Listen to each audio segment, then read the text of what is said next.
নমস্কার বন্ধুরা, সবাই কেমন আছেন? আমার রান্নাঘর ব্লগে সবাইকে স্বাগতম। তো এখন বাজে দুপুর 12টা। তো এখন ভাবলাম দুপুরে ভাতের সাথে আজকে একটু চিকেন ভর্তা বানাবো। তো আপনারা অনেক কিছুরই ভর্তা খেয়েছেন, যেমন বেগুন ভর্তা, ঠিক আছে, আলুর ভর্তা বা ডিম ভর্তা, ঠিক আছে। তো আজকে আমি ইউনিক একটা রেসিপি বানাবো যার নাম চিকেন ভর্তা।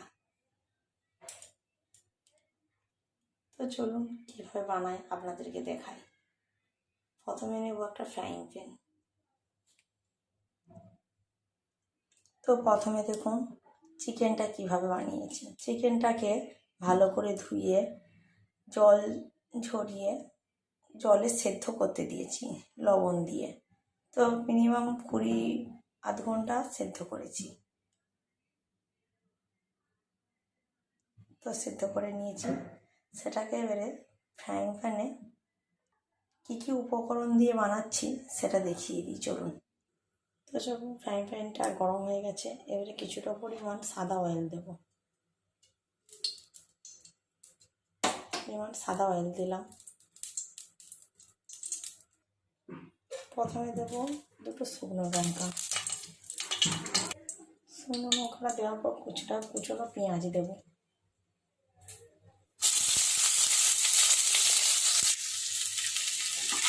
একটু নাড়াচাড়া করবো। নাড়াচাড়া করতে করতে একটা কথা বলি আপনাদের। তো এই রান্নাটা আমি অনেকদিন আগে খেয়েছিলাম। এটা বানিয়েছিল একজন মা, চিকেন ভর্তা। তো আমার খুব ভালো লেগেছিল। মাকে বলেছিলাম কী কী দিয়ে বানিয়েছ। তো মা বললো এই পদ্ধতিতে চিকেন ভর্তা বানিয়েছি। তো এটা শিলে বাটলে আরও টেস্ট হয় মিক্সচারের থেকে। তো তখন শিলের যুগই ছিল, শিল নোড়া। তো পেঁয়াজটা ভাজা ভাজা হয়ে আসছে, এতে দেবো আদা কুচি আর রসুন কুচি। কিছুটা আদা কুচি দিয়ে দিলাম,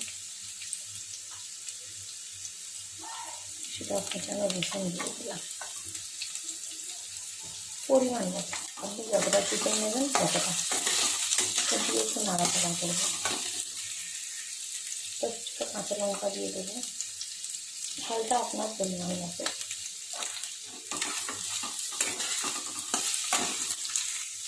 এ দিয়ে বলেছিল এইভাবে বানিয়ে দেবো।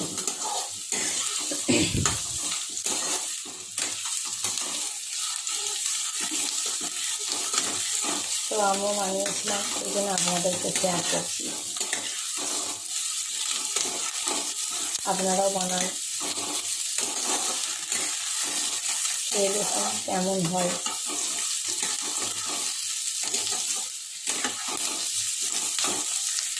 এবারে দেবো কিছুটা পরিমাণ ধনিয়া পাতা।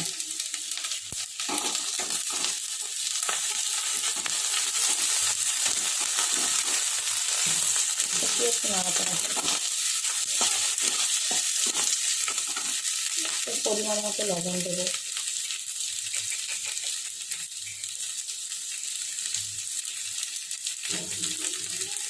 যেহেতু আমি চিকেনটায় নুন দিয়েছিলাম, তাই পরিমাণ মতো অল্প নুন, সামান্য নুন।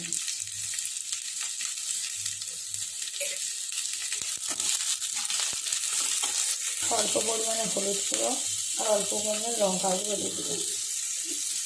ঝালবিহীন লঙ্কা গুঁড়োটা দিচ্ছি, যেহেতু এতগুলো কাঁচা লঙ্কা শুকনো লঙ্কা দেওয়া হচ্ছে, সেই কারণে ঝালবিহীন লঙ্কা গুঁড়োটাই দিচ্ছি, হলুদ গুঁড়ো আর লঙ্কা গুঁড়ো। তবে কিছুটা পরিমাণ গোলমরিচ দেবো, 1 চা চামচ দিয়ে নাড়াচাড়া করে। সেটা আমার রেডি হয়ে গেছে, এটা আমি ছিলে রেখে নেব। তো দেখুন প্রথমে সিলে মশলাটা নিয়ে নিয়েছি, এটা পেস্ট করে নেবো প্রথমে, তারপরে চিকেনটা পেস্ট করব। তো সিলে পেস্ট করলে এটা ভালো হয়, আর আপনারা মিক্সচারও পেস্ট করতে পারেন যাদের সিল না থাকে। তো আমি সিলে এটা পেস্ট করছি। তো এবারে কিছুটা পরিমাণ চিকেন নিয়ে নেবো, চিকেনটাও পেস্ট করে নেবো মিক্সিং নড়াই করে। তো চলুন দেখুন। তো দেখুন আমার এটা রেডি হয়ে গেছে, পেস্টটা সিলে বাটা হয়ে গেছে। তো দেখুন আমার ভর্তাটা রেডি, হাতে করে মেখে নিয়েছি ভর্তাটাকে। তো আপনারাও বানান, একটা লাইক সাবস্ক্রাইব কমেন্ট করবেন। Tata bye bye.